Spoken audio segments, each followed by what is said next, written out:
चिराग पासवान विश्वासघात कर रहे हैं, इसको आप पीछे 6 महीना पहले जाइए। रुपौली चुनाव, ठीक है, चिराग पासवान का कैंडिडेट इस्तीफा देके उतरते हैं और वो चुनाव जीत जाते हैं। पासवान वोट किधर गया सबको पता है, उस कैंडिडेट के साथ जो चिराग पासवान का कैंडिडेट था, जो निर्दलीय था। यहाँ आइए, इमामगंज में भी पासवान ने 90% जितेंद्र पासवान को वोट कर दिया, एनडीए गठबंधन को वोट नहीं किया। उसके बाद अब आ जाइए तिरहुत में, राकेश रोशन 4000 वोट लेके आते हैं, चिराग पासवान के कैंडिडेट थे। अभी बताइए, क्या ये इत्तेफाक है कि एक ही पार्टी के नेता बागी हो जाते हैं और वो वहां उतर जाते हैं जहां पे जदयू है और जहां पे एनडीए गठबंधन है, भाजपा को छोड़ देते हैं, मगर जहां पे जदयू या एनडीए गठबंधन है वहां उनके नेता उतर जाते हैं वहां, और भाजपा वाले सीट पे लोग बागी नहीं होते। क्या ये इत्तेफाक है या साजिश है? ठीक है, अब चिराग पासवान पे सवाल उठना इसलिए भी बनता है साहब कि 2020 में उन्होंने खुल के बगावत की थी, ठीक है। और दूसरी चीज कि क्या होता है कि जब आपको कोई तबाह करता है, आप उसको तबाही की स्क्रिप्ट लिखना शुरू कर देते हैं। चिराग पासवान का घर छिनाया दिल्ली वाला, पार्टी टूटा, चाचा अलग हुए, सांसद हुए, चिराग पासवान अर्श से फर्श पे आ गए थे, ठीक है। अब क्या है, चिराग पासवान को इन सारे साजिशों में नाम आ रहा था कि जदयू के नेताओं ने करवाया, नीतीश कुमार की ऐसी बातें आ रही थी।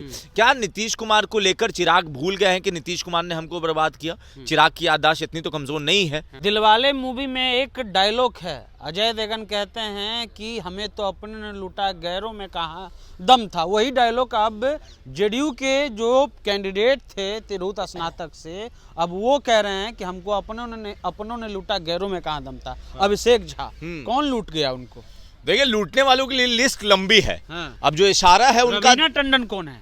रवीना टंडन समझ लीजिए या फिर अमरीश पुरी, जो भी समझिए आप, उसमें परेश रावल, तो जो भी है, लुटेरे जो है इनके अपने हैं, ये तो अभिषेक झा ने भी बता दिया। और लुटेरे जो हैं वो 2 हैं, ठीक है। सबसे पहले चिराग पासवान क्या भीतर घात कर रहे हैं, क्या विश्वासघात कर रहे हैं। जब ट्वीट पढ़िएगा उनका फेसबुक, तो अभिषेक झा ने कहा कि कुछ ऐसे सहयोगी दल के नेता थे जो फोन नहीं उठाते थे, ठीक है, सहयोग नहीं किया, और अब जब हम हार गए हैं तो बयानबाजी उल्टा कर रहे हैं। उनको भी धन्यवाद दिया। अब देखिए, चिराग पासवान क्या विश्वासघात कर रहे हैं, इसको आप पीछे 6 महीना पहले जाइए। रुपौली चुनाव, ठीक है, चिराग पासवान का कैंडिडेट इस्तीफा देके उतरते हैं और वो चुनाव जीत जाते हैं। पासवान वोट किधर गया सबको पता है, उस कैंडिडेट के साथ जो चिराग पासवान का कैंडिडेट था, जो निर्दलीय था।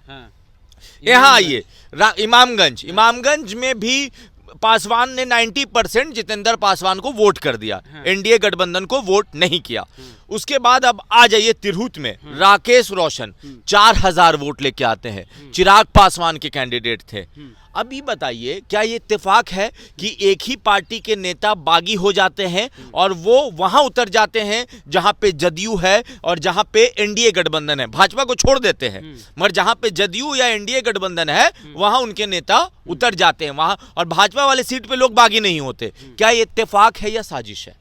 ठीक है, अब चिराग पासवान पे सवाल उठना इसलिए भी बनता है साहब कि 2020 में उन्होंने खुल के बगावत की थी, ठीक है। और दूसरी चीज कि क्या होता है कि जब आपको कोई तबाह करता है, आप उसको तबाही की स्क्रिप्ट लिखना शुरू कर देते हैं। चिराग पासवान का घर छिनाया दिल्ली वाला, पार्टी टूटा, चाचा अलग हुए, सांसद हुए, चिराग पासवान अर्श से फर्श पे आ गए थे, ठीक है।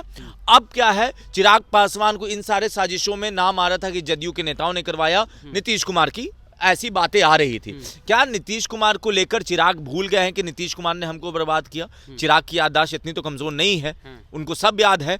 और ये क्या इत्तेफाक है कि सब जगह चिराग के कैंडिडेट बागी क्यों हो जा रहे हैं? क्या चिराग संभाल नहीं पाते थे राकेश रोशन को कि भाई तुम निर्दलीय अभी मत लड़ो, तुम 2025 में चुनाव लड़ लेना, और राकेश रोशन मान भी जाते हैं। और ये भी कहा जा रहा था कि चिराग भले यहाँ प्रेस कॉन्फ्रेंस कर रहे हैं, लोग कह रहे थे राकेश रोशन को वोट देंगे। वही हमने उनसे सवाल भी पूछा था कि मोहब्बत में बार बार आई लव यू इसलिए बोलना पड़ता है क्योंकि आपको लगता है कि कहीं मोहब्बत में संदेह नहीं है, और आप जो है कल प्रचार खत्म हो रहा है और आज आप साथ में ला करके पीसी कर रहे हैं, तो इसका अर्थ यही होना कि कहीं ना कहीं कुछ गड़बड़ है, राइट। और वो एक तरह से रिजल्ट के रूप में दिखा, गड़बड़ दिखा। आप चिराग पासवान का वोटर वोट ही नहीं किया, नहीं वोट किया इसीलिए इधर वोट आ गया जो राकेश रोशन थे।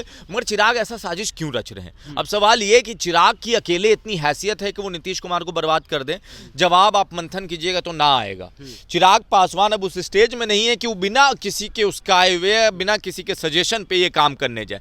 2020 में जदयू ने जब गठबंधन तोड़ा था, खुद कहा था चिराग मॉडल किसने लागू करवाया था? बीजेपी ने। ये जदयू का स्टेटमेंट है। जब गठबंधन टूटा तो चिराग मॉडल लागू करवाया, बला बला बला।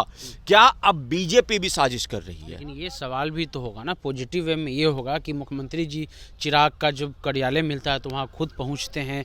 थोड़ा ये भी देखा गया कि बीते 3-4 महीने में दोनों में मोहब्बत काफ़ी बढ़ा है। ये भी देखा गया कि उनकी जो एमपी होती हैं पैर छू कर के प्रणाम किया जाता है, घर मिल गया, पार्टी कार्यालय मिल गया, मोहब्बत मिल रहा है, और चचा को साइड करना तो भी कर दिया गया। तो ये एक तरफ से तो प्यार हो रहा है। चाचा ने तो मोहब्बत लुटाया, अब नीतीश कुमार मोहब्बत दे रहे हैं। मगर कहा जाता है कि अगर आपको किसी का काटना है तो सट के रहिएगा, गले लगाइएगा तो काटने में ज्यादा आराम होता है, ये कहावत है। अब चिराग सट रहे हैं, चिराग झुक रहे हैं, मगर वो बैक ऑफ द माइंड वो बात याद रखे हुए कि मेरे साथ क्या स्क्रिप्ट लिखा गया था।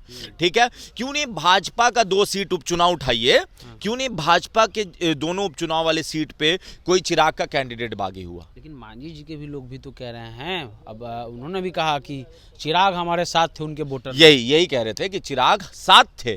चिराग साथ होके भी साथ नहीं थे।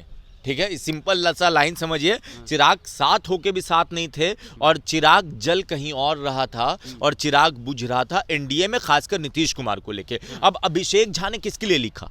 अभिषेक झा ने चिराग पासवान को भी लिखा, अभिषेक झा ने भाजपा को भी लिखा। देखिए, भाजपा के नेता क्यों नहीं वोट ट्रांसफर करवा पा रहे हैं? सम्राट चौधरी, दिलीप जायसवाल, गिरिराज सिंह, इतने बड़े बड़े नेता, क्यों नहीं जदयू को वोट आ रहा है?